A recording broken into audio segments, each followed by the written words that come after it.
तेरी वाणी को सुनकर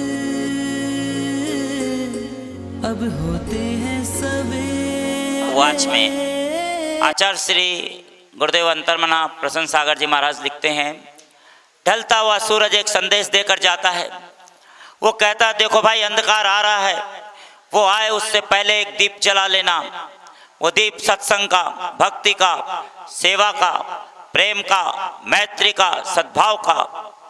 जिंदगी में सिर्फ और सिर्फ पैसा ही मत कमाओ, साथ में पुण्य भी कमाओ, ताकि हम मरने के बाद भी जिंदा रह सकें। इसलिए सबसे प्रेम से मिलो, सबको प्रेम से विदा करो। लिया दिया ही साथ जाएगा। दुनिया में दो लोग फालतू हैं, जो मेहनत तो करते हैं, जिंदगी भर कमाते हैं, पर पैसा अच्छे कार्य में खर्च नहीं करते। जो दूसरे जीवन भर कमाते हैं और छोड़कर मर जाते हैं, ऐसे लोगों को अंतर्मना कहते हैं 100 किलो का पत्थर पीठ पर बांधकर समुद्र में कूद जाना चाहिए। सोचो जरा, क्या तुम ऐसा नहीं करते हो? सुबह से शाम तक, शाम से सुबह तक अगर दौड़ रहे हो तो किसके लिए? सिर्फ पैसे के लिए, सुख सुविधाओं के पीछे, जिनसे मुझे सुख प्राप्त होगा। लेकिन तुम जिनसे सुख की कामना करते हो, वो तुम्हें आखिर में क्या देते हैं? सोचा तुमने? मोबाइल तुम्हें बहुत पसंद है, मोबाइल ला करके तुम बहुत प्रसन्न हो जाते हो कि मेरे पास इतना कॉस्टली मोबाइल है, लेटेस्ट मोबाइल है, एप्पल कंपनी का मोबाइल है, कमाल हो गया।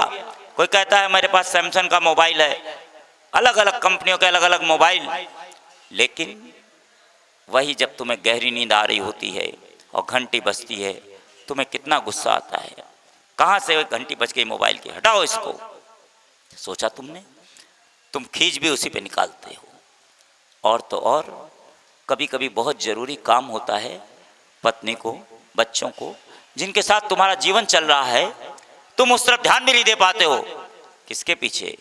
मोबाइल के पीछे, नेट के पीछे, टीवी के पीछे, व्यापार के पीछे। जरूरी काम भी छूट जाता है। तुम्हारे पास परिवार को देने के लिए समय नहीं। तुमने कभी पूछा अपने परिवार के साथ बैठ करके कि आपका स्वास्थ्य कैसा है, तुम्हारी कोई रिक्वायरमेंट है, लाओ मैं पूरी करता हूँ?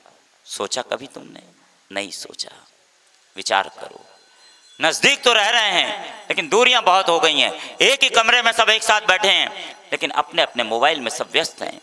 आपस में बातचीत करने की फुर्सत कहाँ है? कितना समय बीत गया आपस में बात किए, साथ में खाते पीते।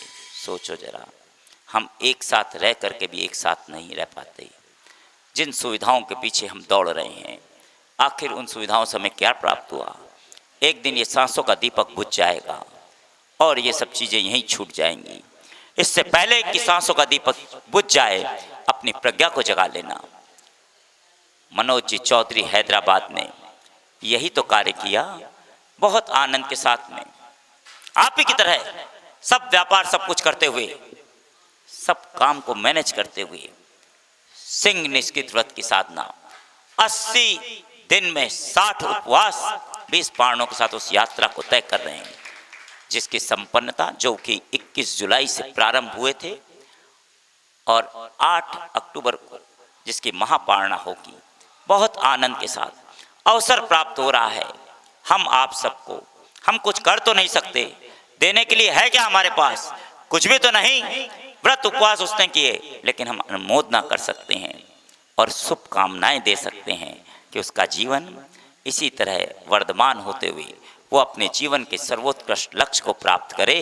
प्रभु से यही प्रार्थना करना और शुभकामनाएं उसको प्रेषित करना और अपने जीवन को सफल कर लेना। मनोज जी चौधरी हैदराबाद, एक बार जोरदार करतल ध्वनि उसके लिए करें। उसके व्रतों की खूब खूब अनुमोदना, खूब खूब शुभकामनाएं।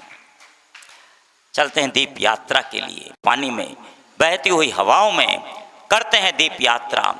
वो दीपक यही कह रहा है, ए हवाओं, तुम में दम है, तुम हमेशा कहती हो मैं तुम्हें बुझा सकती हूँ। अगर तुम वास्तव में ताकतवर हो तो एक दीपक जला के बुझाओ, एक दीपक जलाओ। बुझे दीपक को तो कोई भी, ये दीपक जल रहा है, हवा चलती है, बुझा सकते हो, लेकिन जलाने की ताकत है क्या तुम्हारे अंदर? नहीं है। प्रकाशित करने की ताकत है क्या? नहीं है। याद रखो, जलता हुआ दीपक ही बुझे हुए दीपों को जला सकता है। एक गुरु ही करोड़ों शिष्यों को पैदा कर सकता है, लेकिन करोड़ शिष्य मिलकर के गुरु नहीं बना सकते, याद रखो। इसलिए भक्ति करते रहो एकलव्य की तरह, लक्ष्मण की तरह, तो तुम्हारा जीवन सफल हो जाएगा। जियो और जीने भी दो,